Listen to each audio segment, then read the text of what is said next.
Hello guys, I hope सबैजना आरामै हुनुहुन्छ होला, सन्चै हुनुहुन्छ होला। म पनि एकदम ठिक छु। र आज हाम्रो वारको सेकेन्ड डेज। म चाहिँ यो सानो अकाउन्टबाट जस्तै 7 टाउन हल 7बाट चाहिँ म वार हान्न जाँदैछु। जस्तै मेरो अपोनेन्ट चाहिँ जस्तै म 7 नम्बरमा छु, आशिष 7 नम्बरमा छ भने मेरो अपोनेन्ट भनेको चाहिँ 8 टाउन हल 8को रहेको छ। टाउन हल 8 पनि पुरै म्याक्स छ। हेर्नुहोस् त, आई थिङ्क म्याक्स नै हो जस्तो लाग्छ होइन, म्याक्स नै हो जस्तो लाग्यो। अनि त्यसपछि म चाहिँ आज यो अट्याक हान्नु जाँदैछु। यसको लागि चाहिँ हाम्रो सिम्पल आर्मीहरू छ है। जस्तै हामीसँग 20वटा जाइन्ट हुँदैछ। अब यो जाइन्टभन्दा स्ट्रङ यहाँ केही पनि हुँदैन, त्यही भएर जाइन्ट छ। अनि साथसाथै मैले चाहिँ रुट राइडर पनि चलाउने, अनि त्यसरी किङलाई पनि चलाउने भएर चाहिँ 5वटा हिलर पनि बोकेको छु। अनि क्लिनअपको लागि यो 10वटा आर्चर, अनि त्यसपछि साइडपट्टिबाट हक राइडर, यसरी चाहिँ मैले यो आर्मीहरू सेटअप गराएको छु। अनि यिनीहरूको लागि चाहिँ लिङ्क स्पेल पनि मैले 3टा लिएको छु। ल हेरौँ है त, यसको बेसबाट चाहिँ म कसरी गर्छु भन्दाखेरि सबभन्दा पहिला एउटा यहाँबाट जाइन्ट छोड्छु, यो साइडपट्टिबाट होइन, जाइन्ट छोड्छु।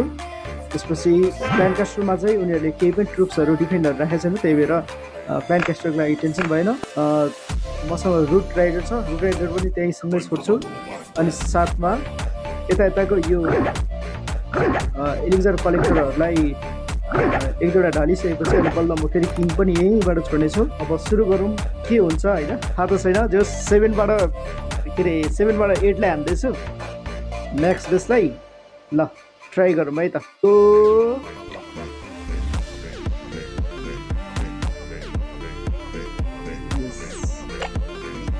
राइडर आयो, सरी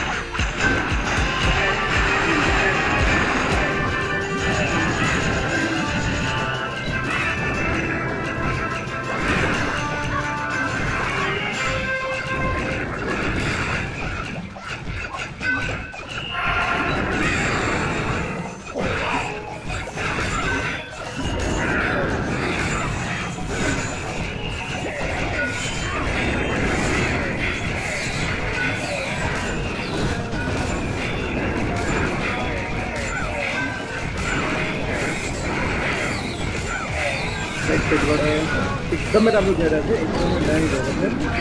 दामी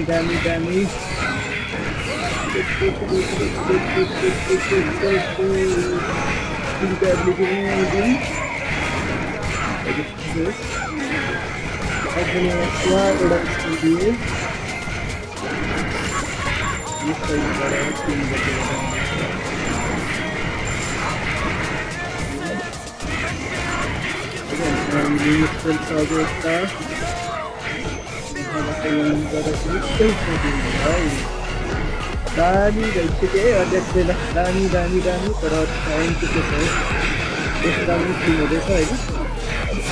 66 भइसक्यो त।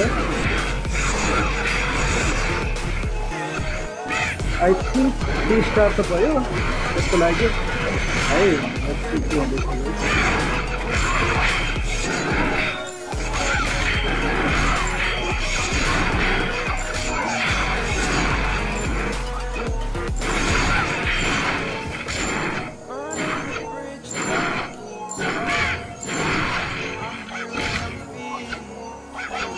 ल तपाईँहरू पनि यसरी नै इजिली यसरी नै 3 स्टार हान्न सक्नुहुनेछ है त। दामी भयो है, दामी। ल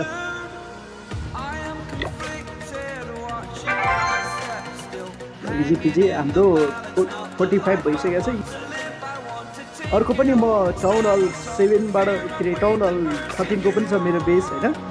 टाउन हल 13को बेसबाट चाहिँ म तपाईँलाई फेरि पनि नेक्स्ट भिडियोमा ल्याउनेछु। अहिलेलाई चाहिँ यति नै। Thank you so much for your time अनि ह्याभ अ गुड डे है त। बाई।